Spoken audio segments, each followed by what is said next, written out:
Hello everyone and welcome. Thank you for joining for our today's insightful panel discussion on ocean literacy, Know Your Planet Beyond Left, organized by TERRE Policy Center. We are an NGO, environmental NGO based in India, working for over 13 years for the betterment of the environment and the local communities. As we all know that ocean covers over 70% of our Earth's surface, yet the vastness of the ocean remains a mystery for many of us. Our goal for today is to explore and understand the significance of ocean literacy, which is essential for every one of us to appreciate, respect and protect this crucial ecosystem. Oceans are very beautiful, yet they are very vital for sustaining life. However, they have been affected because of climate change, pollution and overfishing. Today's panel will shed light on how to bridge the knowledge gap and cultivate a deeper understanding on ocean and the ocean literacy. Before we dive into the discussion, I would like to introduce our distinguished panelists. Our first panelist is Ms. Antonella Vassallo. She's the Managing Director of International Ocean Institute, a member of IOI Governing Board, responsible for IOI Secretariat and coordination and expansion of IOI training and education efforts in ocean governance in line with IOI strategy. Next, we have with us Evgeniia Kostianaia, I hope I'm pronouncing the name right. Consultant with IOC-UNESCO and Global Coordinator for ECOP program, the UN Ocean Decade and Lost program for early career ocean professionals. She's an ocean lover with a mission to provide meaningful network and capacity development opportunities to the early career ocean professionals around the world. Last but not the least, we have with us Dr. Vinita Apte, the founder director of TERRE Policy Center, a visionary leader and a passionate advocate of environmental conservation. With decades of experience in sustainability and ecological advocacy, she has made significant contribution raising environmental awareness and has empowered many communities to take meaningful actions for the planet. The dedication of our three ladies to build a resilient world continues to inspire people and the generations. To begin with, I'd like to ask the panelists to share a brief opening statement and why they believe ocean literacy is important and how it influences our actions and attitude towards the ocean. Thank you, Sneha, for the good introduction and setting the tone of the panel. We are in the era where we have to work for every moment to conserve our ocean, conserve our environment, and to advocate to people, those who are at the grassroots level. So for me, ocean literacy and governance has a parallelly going well, but it needs to be it needs not to be contradictory to each other. So ocean literacy in terms of conservation of ocean biodiversity and to make some policies, because there are many policies the government is implementing and having and saying to people that this kind of policies we have to adopt for better environment and environment protection. But it's not only the environment protection, we need to be focused on how to implement it in terms of ocean biodiversity, plastic pollution and those kind of things, and that are definitely has to be implemented and inducted from the grassroots level. So many common people are really not aware of anything about ocean.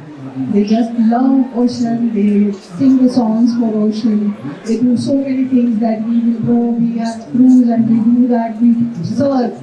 As you know, we cannot fight for the waves, but we have to learn how to surf. Thank you very much, Vinita. And I would like to add a couple of points to what you have just said. Very often we tend to take at ocean literacy, when we say the word, we think of children in schools. And that's a very, very important audience that we need to reach out to. But in our experience, in the videos as well, Vinita, we have noticed that there is a very big gap in ocean knowledge at all levels of society. What is ocean literacy? The best definition really is being aware. Now we're talking ocean literacy, what I say applies also for climate literacy. We know they're interlinked. So someone who is ocean and climate literate understands the impact of the ocean and climate on them, but also the impact that they have and their actions have on the health of the ocean and the climate. So, as you can imagine, this kind of knowledge is something that is very beneficial for people at all levels of society, at all levels of decision making to know. I think we have maybe Evgeniia will talk a lot more about this because it's your field. But we have from time to time, all of us observed professionals and been there ourselves, where more knowledge of our interactivity or interdependence on ocean and climate would have impacted or influenced our behavior and our decisions in a better way. So this is the approach that we would like to advocate. Literacy about ocean and climate is something that is important at all levels of society. Whether you're a school child, whether you are a citizen consumer, and you need to decide what purchases to make, how these will impact the planet, the ocean, climate, and whether you are also a decision maker at municipal, local, regional level, aware that your decisions, your policy making will impact the health of the ocean and have repercussions on climate as well. So my message is that ocean literacy is something that is needed at all levels. Thank you. I must say that I absolutely agree with both of you. And from my personal experience and professional experience, I think that indeed ocean literacy should be for all, for all generations, not only for kids and students. So speaking from my professional background and working with the early career ocean professionals, I can say that ocean literacy is something that is of deep interest for career ocean professionals in all countries. We work with basically people from all around the world, and whichever region or country you take, there are people who are deeply interested in ocean literacy. And this is really amazing because they bring really fresh perspectives with the use of modern technology, the ability of creating a website very easily, or launch your own YouTube channel where you'll be talking about ocean literacy in your local coastal community. Nowadays, there are so many great opportunities for ECOP, but also for any other generation to work on ocean literacy and really make a change. And I think this is the beauty of it, so that even people who do not have an academic background in ocean science, they still can contribute. But let's say you are a photographer or you are a journalist, but you deeply care about the marine environment. And with the ocean literacy within this context, there are so many pathways that you can contribute meaningfully and really make a difference. So I think I will leave you with this statement that ocean literacy is really for all generations, and I think we are witnessing really the increase of all these great opportunities that are in the field of ocean literacy right now, and especially with ongoing Grand Ocean Decade, which is happening from 2021 to 2030, and ocean literacy is a big part of it. There is a separate endorsed program within the UN Ocean Decade on ocean literacy called Ocean Literacy with All. And I think within this context there will be many great initiatives that will really move ocean literacy projects much further. Thank you. As we hear about how important is ocean literacy, also I'd like to know that this climate now is the impact is intensifying. So how can the ocean and the climate literacy help the policy makers and the communities better understand and address the interconnected effects? Vinita, can you just give us a rough plan of India or maybe about the world as well? It's a very good question, in fact, and which is very related to the climate change and affected oceans because of the man-made things which is coming up every year in front of everyone. So everyone is telling that there is a lot of plastic in somewhere near Antarctica, which is dumped in the ocean, and this is the concern for everyone to think, even though the policies which are made for the ocean governance, as yesterday we were just talking about ocean governance, the rules and regulations, they have come up since ages. So we need, those are really restricted for the mining in the ocean, or the borders which are affecting with the country borders and ocean borders.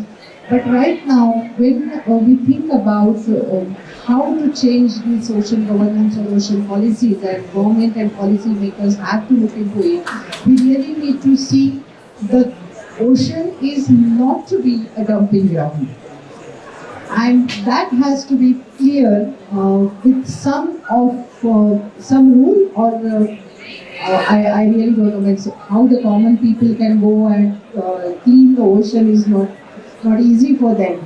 But the policy makers can make some of the rules which can be which will be clear the marine and the coastal areas of the ocean, so that it will not flow until the Antarctica, and that will be a dumping ground for plastic. So many policy makers now are of that we have to reduce the plastic pollution. In our audience, Dr. Gurudas Nulkar is there, and I think he have a experience of clearing the marine lines in between nearby Ratnagiri coastal area. So these are the very small NGOs which are working towards that. But looking at the vast impact, the government has to be intervened in every respect about the literacy of the ocean. And a literacy means knowledge. The knowledge for the ocean will be infinite, like we think about the ocean is infinite. But what we do, the knowledge for the ocean literacy comes when the students or the people those accept or adopt to learn about marine engineering or any kind of ocean related jobs, because we all are taking courses which will be job oriented. And for that, for saving the ocean or making the policies or getting into government policies, everyone needs to be learned the literacy about how we are not going to pollute the ocean. See, the trading, the merchant navy or the navy people, or the trading through the ocean is the vast kind of commutation. So these ships which are going from here to there all over the world, that is also one part of the pollution, which is maybe we can say it is 70% of pollution we are doing because of the trading activities. So there has to be some restriction about it, and if we see that there are some policies for crossing the borders for the ship. Now everyone have their yacht, the rich people, those who have their own yachts to bring in ocean and have enjoyment. They have maybe their trading activities through the ocean, but this has to be restricted somehow. And unless the government and the policymakers look into it, it will not stop for a while. And the literacy which comes after that is, of course, under the ocean, because there is a lots of things. Like we have partners in Maldives, they are doing marine things over there, underwater world they have in the Maldives. But they are doing one good thing with that they are making the reproduction of the coral reefs. So, which is a good part when what they are doing, but it has to be implicable in other coastal areas also, and for that there has to be some policies. While ma'am you throw light on policies as well, I'll love to know from Antonella as well. Like, since you come from Malta, how are the policies there? Is there a link between the education and the policy, or is there a gap? If you could throw some light on that. So I think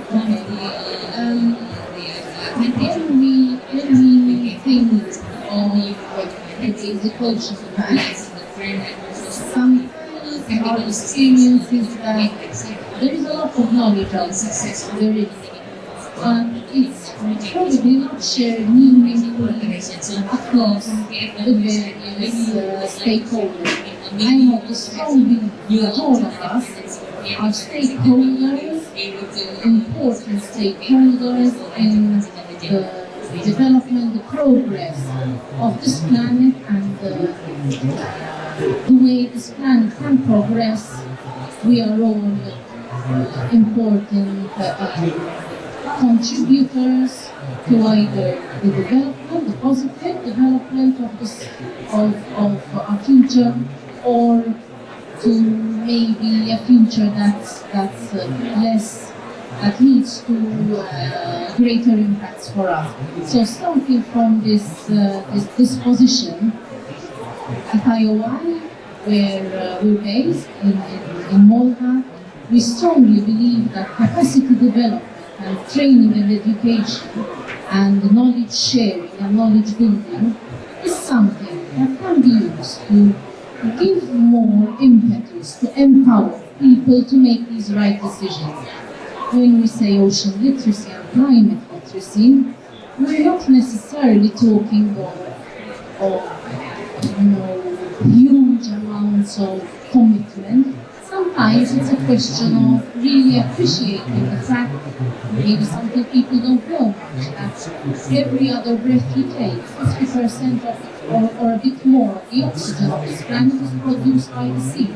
That immediately, by the ocean, that immediately gives you a perspective on how critical it is to protect and take steps, create the right policies, therefore, to protect this amazing and wonderful resource. So, in a sense, sharing knowledge about the ocean, the climate, which is all that literacy is about, is very much a way to give people the tools, the knowledge they need, the empowerment they need to take those decisions which will be helpful in protecting the ocean, and in safeguarding our future. So when we say ocean literacy, climate literacy, I think at the end of the day, we're not talking of huge things, but also small steps, also the sharing of ways in which we can adapt and change behaviors from the smallest stakeholder community to the biggest decision-making body in the country or in the region. So influencing those decisions to make them more favorable to a sustainable and equitable decision-making on decisions which are small ones, which we take every day, bigger ones, which we take as community, even bigger ones which we take as governments, as policymakers, as decision makers. At the end of the day, we are all here, COP29. All the people here are interested, are invested in caring, in bringing positive change to the planet. I think the scientists over here will tell you can't separate climate and ocean. You cannot address the challenges of one without dealing with the challenges of the other. So this would be, I suppose, at the very core of our plea to increase literacy, to increase knowledge about our impact on the ocean and climate, and to take it into account that people here are having their debates, negotiating the different clauses, negotiating the different legislation, different policies that they are creating.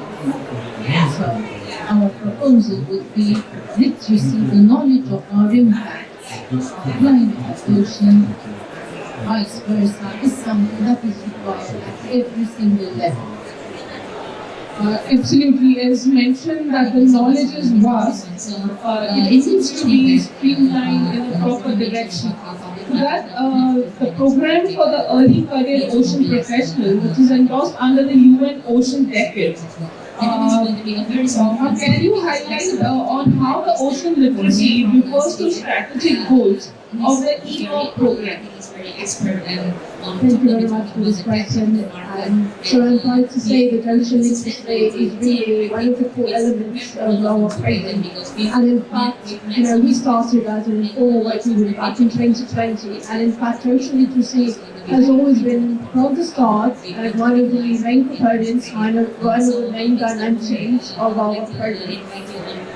So in fact, now there is so much interest that we had to make specific hubs, ocean literacy hubs for Asia and for Africa, because the interest is so great that we had to create some kind of specific departments for that.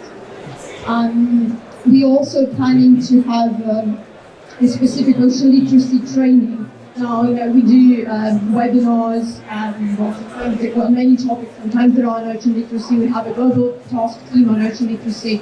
However, there is this need that we hear from really every region, and we work with the whole world. We hear this need to start having in-person trainings, and we are hopeful that we will be able to start with these in-person trainings on ocean literacy and these blue skills. That's really a great demand that we hear from everyone. So I'm also very happy to see that ECOPs are increasingly involved in everything ocean literacy related at a high level. So I mentioned earlier that there is this other UN Ocean Decade endorsed program specifically on ocean literacy by Francesca Santoro, Ocean Literacy with All. So in cooperation with them, some of our members participated in helping the translation of the Venice Declaration, following up on the Ocean Literacy Conference in Venice earlier this year. So this was really a major contribution, and I'm sure that was a very important thing for our ECOPs. Like it meant really a lot to be able to contribute to that. Also, earlier this year we had the UN Ocean Decade Conference in Barcelona, and we, as the ECOP program, we partnered with several other organizations, including the International Ocean Institute and Antonella specifically. There was a big ocean literacy focused event with a great consortium of other organizations.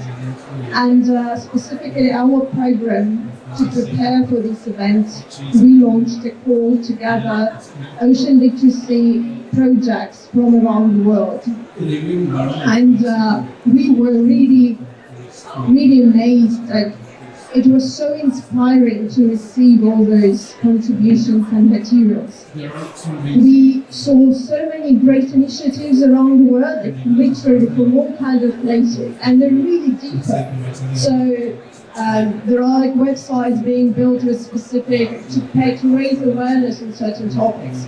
And there are groups who take kids and go hiking with them and go to the ocean. So it was so inspiring, and we had really a very hard choice to select the ones that we wanted to actually highlight at our event in Barcelona.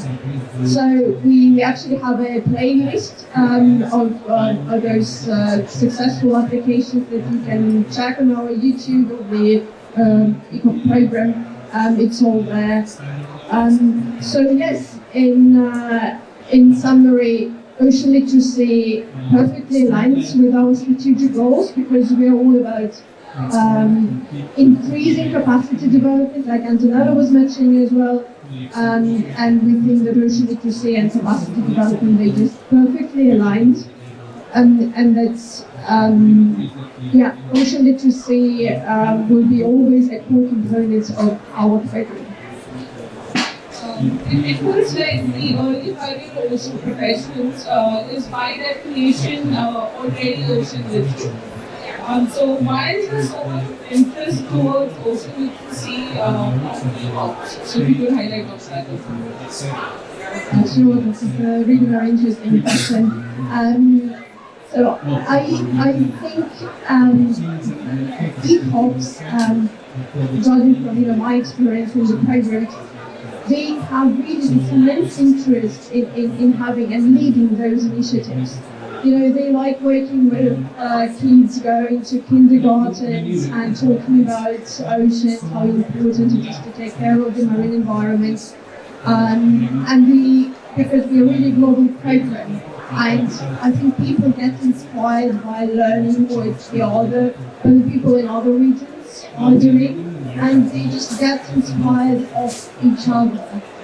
So, for example, in Africa, our hub is planning to set up the blue curriculum to be introduced to schools. And now the other regions look at that and they say, okay, we want to cooperate with you and to really do the same. And I think now we all have these new technologies that can be used to develop ocean literacy projects. And also now with the rise of citizen science projects, this is like another domain where ECOPs are really active.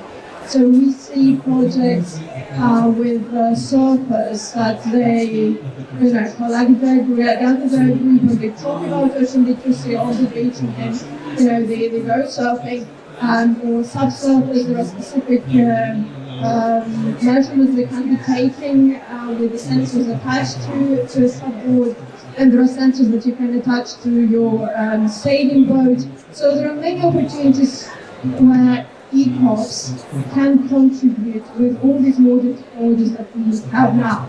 And I think this is what really interests ECOPs, and even though they are already professionals, there is this interdisciplinarity and interconnectedness that I think is of great interest to them, and this is why they are really active in this field of ocean literacy.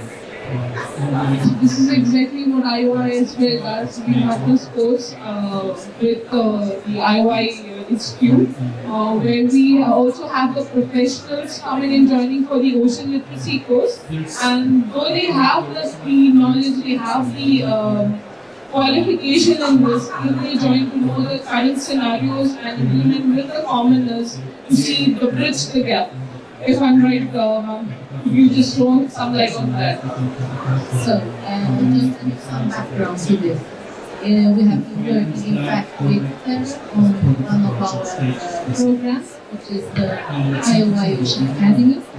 The IOI itself was founded in 1972, originally as a capacity, to offer capacity development and education programs to what we nowadays call early career ocean professionals. In those days, in the 70s, they didn't have this title, but there was this perception that there was this need to train people, ocean professionals, early career professionals, who would then go back to implement what they learned when they went back to their desks.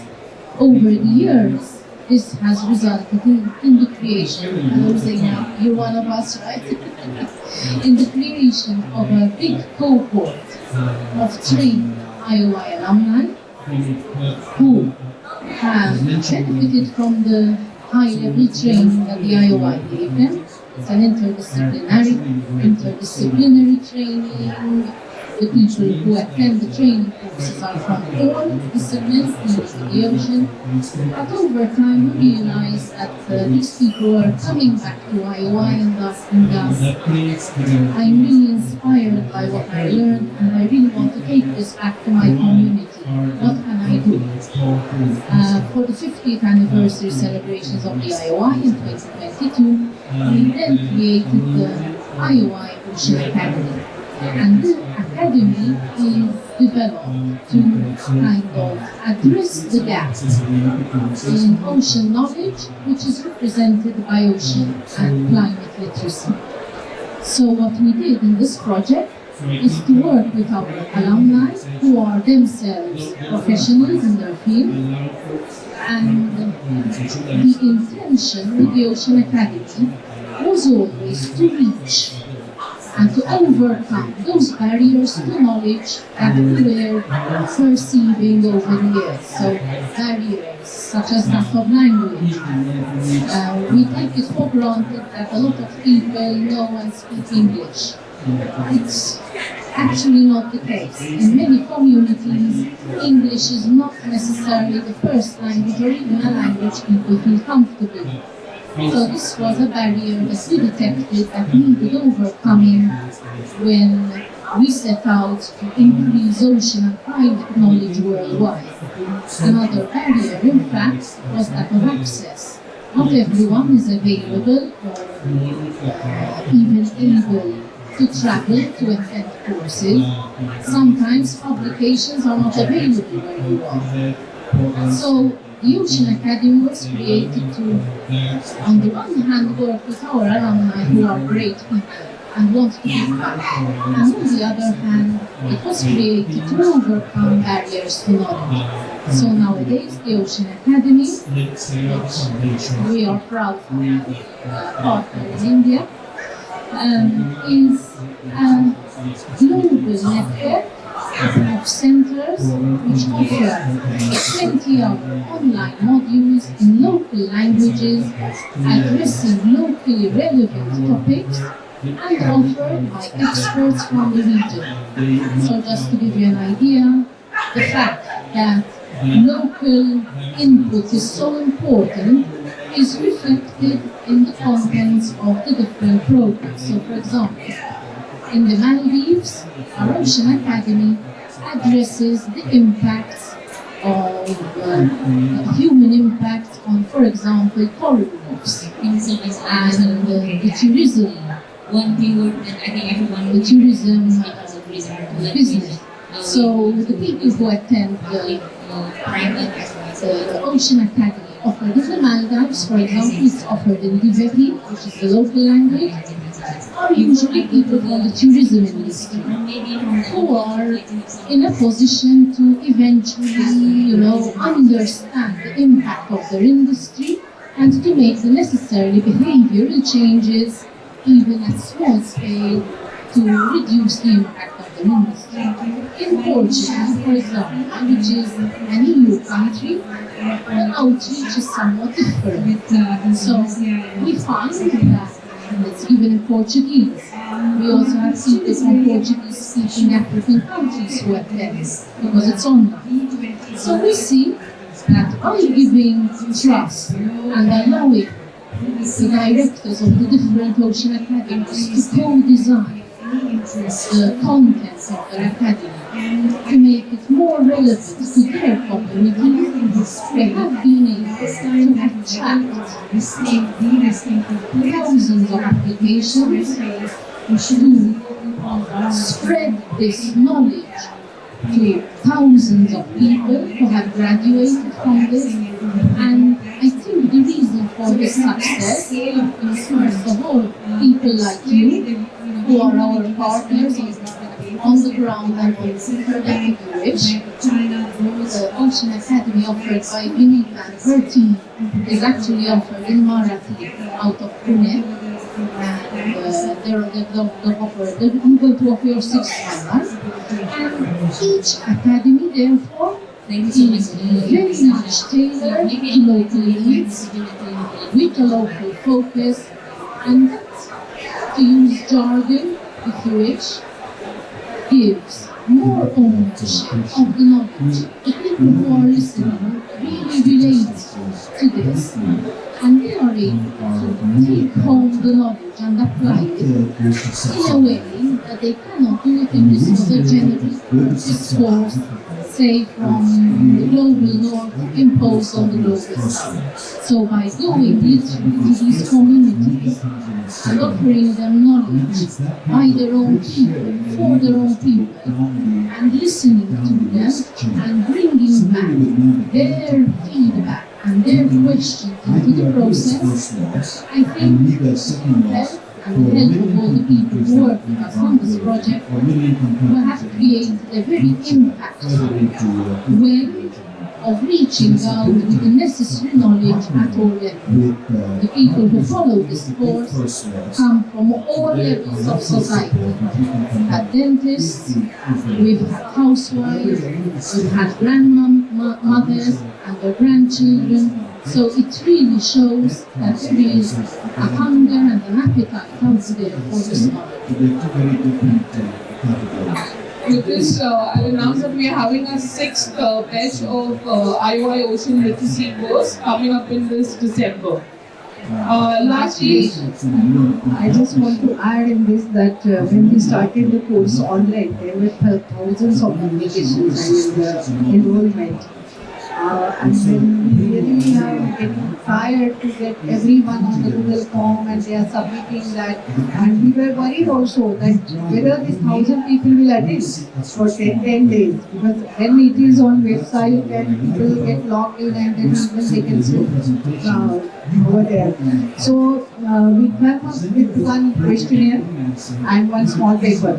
So we sent everyone that you should write why, means there are some 3-4 questions that why they want to attend this course, what will be the outcome and what they expect from it. And then it comes almost 50%. And for those also we give some paper to write, and there are last day we have a questionnaire to get the knowledge what they have learned about this. So that way, because there are restrictions when we are holding the courses online, if there are 500 people we cannot have the control on them. So we just admit 40 people every time. Actually the IOI does only 20. But India, we know the billion of people are staying and everyone wants to have some different knowledge. And that's true at home level. So that way we have changed it, and we really proud to know that the courses which we are offering them, they are a very different subject. It's a biodiverse, we can say, from the coral reef to mining. Even it is the coast, and not only the coast but the different kind of activities which are taking place all over the world. That is also one session in the course. And these all people, those who have attended the course from the first, they all are connected with us through the Facebook page that we have created for interactive sessions with the participants. Ma'am, as you touched upon the challenge of how we face during scrutinizing the applications, I would like to know what are the challenges you all face while translating the ocean literacy into accessible information for the common or for the professionals through your courses. Both of you all can take up the choice. So the issue, or rather the challenge we faced with creating the Ocean Academy was the realization how vast and how different all the different communities, coastal communities around the world are. So it was, I think, very, it would not have been right for us at headquarters to impose a top-down approach saying, you all have to do this, or you all have to do that. We have benefited immensely from the expertise of our partners because they know their communities. They know the challenges that their communities face, and they know what knowledge to impart, to share on a priority basis in their country. So, starting from that principle, we have, it's very fashionable nowadays to use the word co-creation, but that is in fact what happened, without actually knowing it was a word, right? We entrusted a lot of the program creation in the hands of our local directors. And as such, and I invite you to take a look at our website, as such, the content of the different ocean literacy outreach really is different all over the world. And it really reflects what needs to be shared, what approaches need to be taken in the different communities worldwide. If you take a look at the website, you will realize that the emphasis in the different programs are all different. We have learned a lot from that. The people who run the academies for their communities in the 17 different languages that we are working in at the moment always come back with as much knowledge from their communities as they put in. So it has become a channel for exchange, and quite unintentionally, it has also become a channel for bringing in indigenous knowledge into the ocean literacy and climate literacy conversation. So when we started this project, we started with a number of aims. I'm glad to say we reached those aims, but also along the way we have been enriched by the impact, by the feedback that is coming into us from our communities, as well as going from our speakers, our lecturers into the communities. So this is something else we learn. Ocean literacy is something that never stops, and it's a channel of communication. I have learned as much guiding this project as I am sure have been the audiences who have been. So this goes back again. I don't think anyone would call me an early career ocean professional, but I'm still learning. I'm still learning at this stage in my career. So that speaks to the importance of ocean literacy right through, and continued learning right through your professional career, your professional life. One of the I completely agree with you, and in fact we have basically the same problems. So we found exactly the same, that regions have different approaches to ocean literacy because of various differences in their cultural traditions, in the social, political context, etc., in how easy it is to get into the marine sector, and anyway, the level of ocean awareness in the country, it all differs really, and we see a tremendous difference among the regions within our program. It's really very interesting to see. So, yes, I think one of the challenges is that indeed we need to look into the local context and really tailor the projects depending on what is really needed in that specific country or the specific region. So many challenges that Antonella has also mentioned relate to the fact that there are not so many materials on ocean literacy in some languages. So it is felt, in fact, that most of the I'm correct to say that most of the materials are in English, and not many people have the level of English that allows them to read all those materials, but also to access those materials. Like if you just take a school teacher in a local community, like how do they know where to find any toolkits on ocean literacy that can be implemented in the school? And that's okay. It just means that there should be a lot of work on really contextualizing ocean literacy for your local community. So we also found that our members are saying that, for example, there are very few materials in the Arabic language. So one of our members, she really wants to highlight the fact that materials should be translated into really other languages. And of course the funding, so the problem is to receive funding to run those programs. Even if there are online courses, it takes a lot of time and effort to prepare those courses. So our task team, for example, they just won a small grant, so we hope to do this as a pilot project and go from there.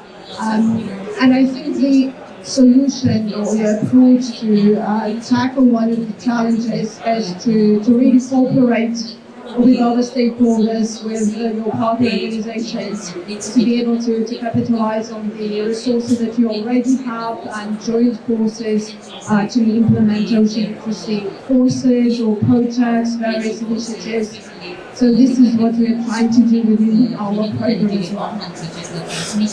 Because it's a positive note that in spite of so many hurdles and the challenges which we are facing in different pockets, still everybody is moving towards the overall entire goal of learning and conserving. Thank you everyone for sharing this insight. Now I would like to open the floor for questions from the audience. Anyone has any questions? You can go ahead. Transmission is actually considered as a project audit. So this kind of questions, this kind of discussions are something that needs to be settled down between one question. In India, we face a huge problem of ecological contamination by ballast water. So these conditions come to the ballast water. So we have a lot of non-native species which are becoming invasive, especially at the ports.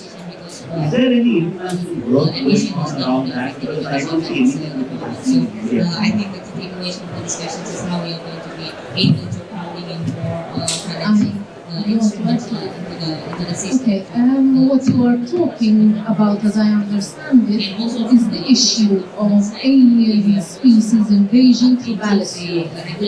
That is a massive problem worldwide. And there are even maps that you can see which shows you the alien invasive species as an indicator of the amount of ballast water. And of course, the stronger the port economy and the port and harbor industry is in the country, the higher this risk is.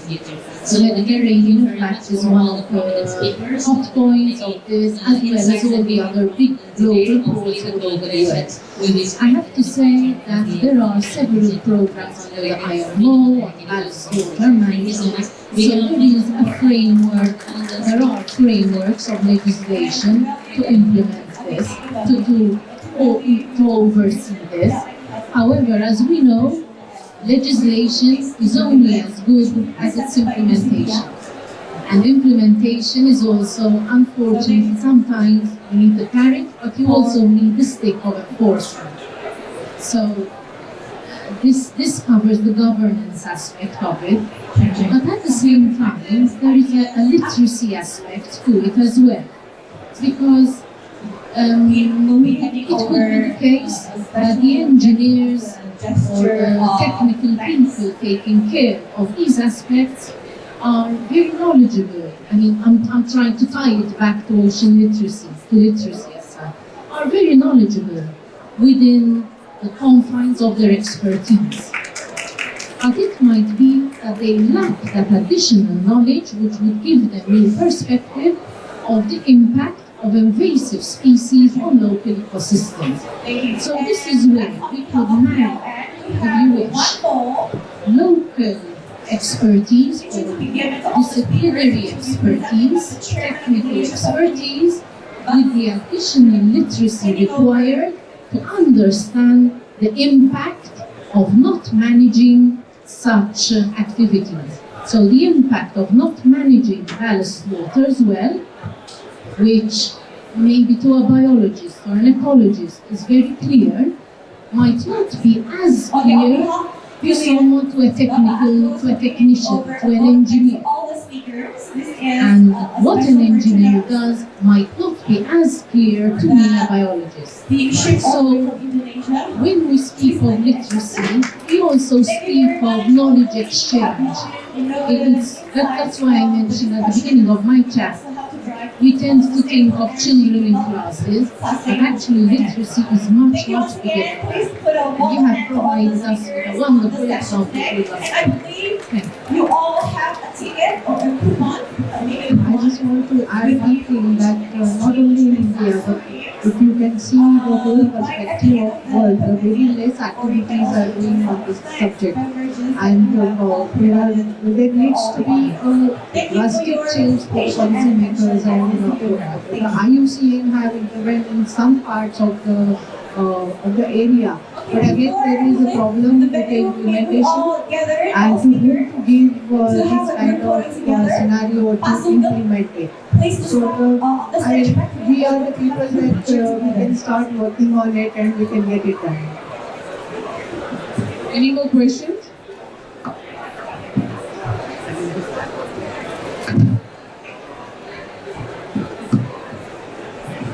Thank you so much. I just need to add here that there's another kind of pollution which we encountered, and we've done a lot of research on the Maharashtra coastline, which is the coastline of Mumbai. It's about 700 kilometers. There are small fishing communities and they have small fishing trawlers. And each one of these trawlers, fishing vessels, each one of these have got engines for which the lubrication oil has to be changed every about 3 months or 4 months. And the way they change the new oil is they dump the old oil into the sea and then put in fresh oil. So we have actually established a used oil collection supply chain along the beaches now.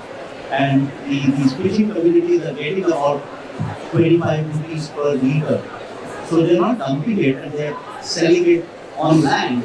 And then on land it is repurposed as a fuel oil for boilers or for open burners. So we have actually established this system over the last 1.5 years. And now we want to take it to the other coastal states of the country. Excellent.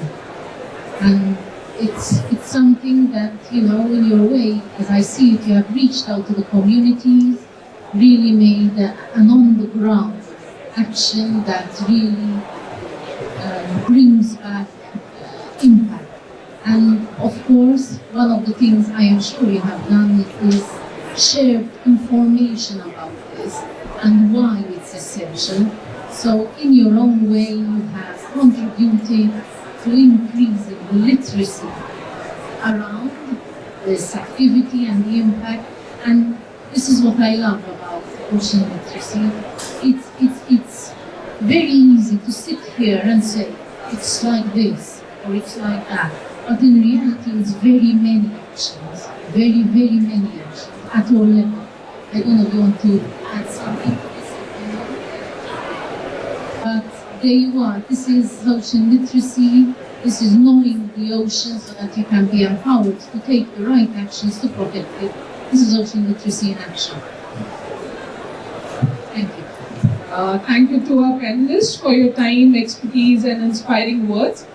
Today's discussion has shown that ocean literacy is essential for protecting our planet, and each one of us play an important role, whether be it in education, be it policy making, or our personal actions. So everyone here, let's leave today with a commitment to learning more about the ocean and taking small steps for making a difference.